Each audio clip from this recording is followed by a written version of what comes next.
So they just revealed a new Thundercats movie, so let's talk about the 87 film. Dolph Lundgren plays Lion-O, and honestly, he's probably one of the most underrated of the big 80s action stars, and he does kind of a fine job, even though they don't go a whole lot into Lion-O's character in the film. This is a real film, even though everything on Thundera looks like an AI-generated dark fantasy. Wait a minute, that's supposed to be Snarf? Chitara and Panthro look like they stumbled in from a completely different movie. They don't even wear the right colors, and they barely do anything, and be lucky they're here because the film couldn't afford any other cats.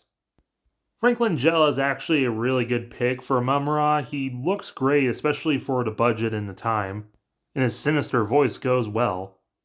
Then he goes the ever-living and looks ridiculous. And he's somehow captured the ghost of Jaga and already conquered Thundera. He's going to use the Spear of Jaga so he can hold the Eye of Thundera from the sword that Lion-O has so he can take over the universe.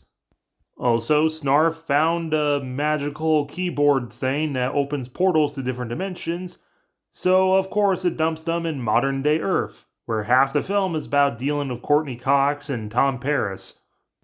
This was an oddly popular trend in fantasy films from the time of the reverse isekai of the fantasy people going to modern-day Earth to save money, and very rarely were they ever good. For some reason, franchise movies love this, like how I talked about the Mario movies, and then the Snorks did that 3 times, twice with Neil Patrick Harris.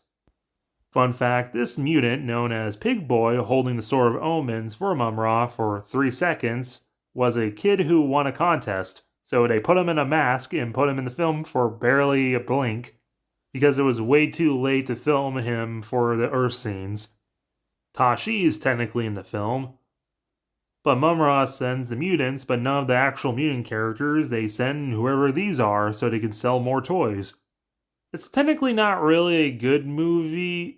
I mean, it was a canon film and ended up bankrupting the company along with Captain America: The Quest for Peace. But it gave the franchise more mainstream exposure, and it was either this or nothing for a live-action film until recently. So a lot of fans tend to overlook its flaws just because they had nothing really else to compare it to in live action. And hopefully the new film gives some life to the franchise that desperately needs it. I mean, there are the 2 Netflix series. I like the 3D one that no one talks about. I mean, it's better than By the Power of He-Man. But let me know your opinions down below, as well as hitting the like button and subscribing for more.